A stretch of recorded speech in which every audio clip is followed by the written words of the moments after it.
Looks like Pitt's going to go down, although Pitt's had some nice wins. Florida State, which lost tonight to Virginia, they beat them. Beat Rutgers. Beat Rutgers, which is a good win considering what Rutgers is. It's not your typical Rutgers, and twice over North Carolina, so certainly progress being made.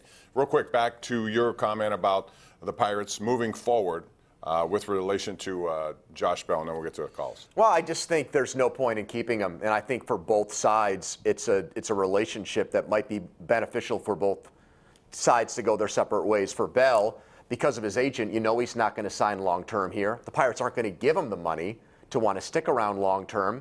And because of the guys they got back for Marte, Bob, if they're going to win, it's going to be, 4 years down the road? Right. And so, but they have yet to call this a rebuild, but essentially their actions their speak. actions, exactly. And that's fine. If that's how they're going to do it, then that's going to do it. They'll be judged on the people they bring in, and I understand all of that. It's just, I guess it's frustrating more than anything to go through it all these times, knowing that now, you're sacrificing seasons, and that's my biggest complaint. And the Penguins did that, and it helped get them Sidney Crosby, Evgeny Malkin, Jordan Stahl, Marc-Andre Fleury, but a different ownership group. Also a salary cap. And a they salary fought hard cap. for it, and that's one thing. Again, I still think baseball is always going to be doomed in these kinds of markets because of this salary inequities, based on the fact they don't have a cap, they don't have a floor, have nothing, and that should change. All right, let's go to the lines. We'll begin with Greg and Cranberry. Greg, you're first up tonight on the Sports Call.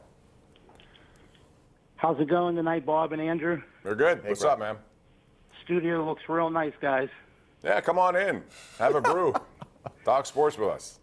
Yeah, I'm calling about the Marte trade. I'm not so much bothered with that, but how's Marte traded and we still have Polanco sitting on the team? He doesn't have much No upside trade value. right now. Right. He's coming off a shoulder injury. Who knows if he's going to even be anywhere near what they expect him to be. The hope is he can be, because when he's healthy, I think Gregory Polanco is a really good player. He can hit.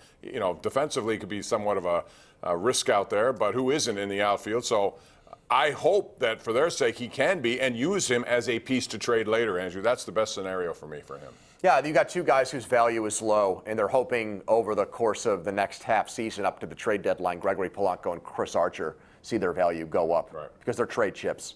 They're not guys you build around. All right, let's go back to the lines. We got Mike in Ross Township. Mike, welcome to the Nightly Sports Call. How are you? Good, Bob. How are you and Bonnie doing tonight? We're doing well. Hey, I'm about the same as every other fan that called in.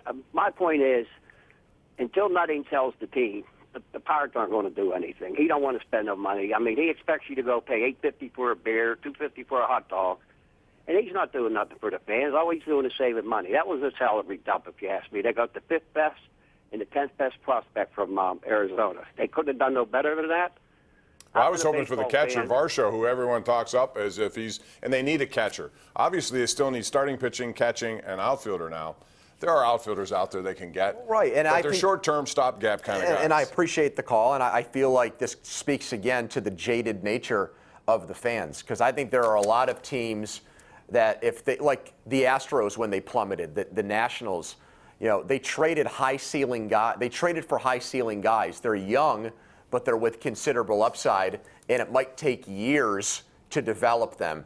Whereas one of my biggest issues with Neil Huntington, Bob, is that he went the safe route in a lot of his big trades. Right. I mean, he went conservative, give me quantity over quality in the Garrett Cole trade. Guys who are trade. close to play, so I can at least put him in the lineup and it'll look like exactly. Yeah, and to what? To win 78 or 82 games? That doesn't get you anywhere either.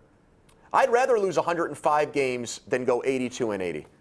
But for them, it's an opportunity to say you're over 500 and competitive. And again, the only thing I'll say here is that if you're going to do this the way Ben Cherington wants to do it, then you have to go all in. I don't think there's any other way. Yeah. These two 19-year-old guys aren't going to be ready, and if you're going to do that, that's fine. You could flood the system, and then if you have a deep enough system, you can do some really good things with that system. We've seen it with other teams, not just the high-salary teams, because you always think it's just money. But the Yankees draft well. Boston drafts well. Arizona has a very deep system, which is why I thought maybe they can get a little bit more out of Arizona than what they got. Arizona traded Zach Greinke and Paul Goldschmidt. It looked like they were going to set a long rebuilding process into motion. And 2 years later, they win 85 games and they sign Madison Bumgarner and trade for Starling Marte. They also have a TV contract that's bigger than everything. And again, one of the Great problems point. in baseball. They can afford to do that, as Philadelphia can, as all these teams. Dodgers. And yet the Pirates and other teams don't have that luxury, and that's the problem with the system. Yep. Real quick, before I go to the next caller, I just want to get your thoughts on Antonio Brown. Just because for those of you who didn't see, he was released of his house arrest. He had a monitor on, and he was allowed to go. And the reason was, the judge today said, well, he has obligations that he committed to Kevin Hart for some sort of thing. First of all, that's celebrity justice or injustice, however you're going to call it right there. That's a guy who got away with this, I think, because he's Antonio Brown, and it's not right. Anybody else in that situation, they're not going to say, you have obligations, so what? Right, he shouldn't get special dispensation because he has an opportunity to make a lot of money with a famous person. And that, I think, is falling right back into the same trap with Antonio Brown, where there's enabling that's going on, whereas lawyers able to orchestrate this sweetheart deal, let's say, with this judge to give him this opportunity, and AB comes out of court, Bob, and he's got no shirt on, and he's talking about how, it was an unfortunate situation, hasn't learned anything.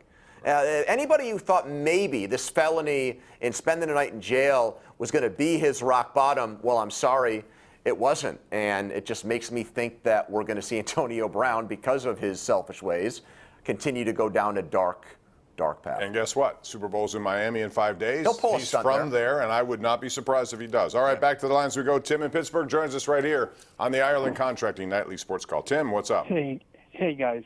First of all, love the studio. And my question, I have two questions. First of all, do the taps that are next to you, do they actually work? And that's for us to know and for you to find out, my friend. well, you should be kind and share one with your audience one night. All right, well. But anyway. You know where we are. Come on down. Sure. Okay. So I honestly think that the Pirates of this year will break the 62 Mets loss record. And my question is, do you think who has more wins this year, the Pirates or the Penguins? Well, listen, I think the Pirates have some nice young pieces. I do. Like who? Like Brian Reynolds, like Kevin Newman. I'm not sure about Cole Tucker yet, but I'm hopeful he can be. I think Brian Hayes has an ability to be a decent player. And I still put Josh Bell in that group for now. But I think they have guys they can certainly have here for the next several years.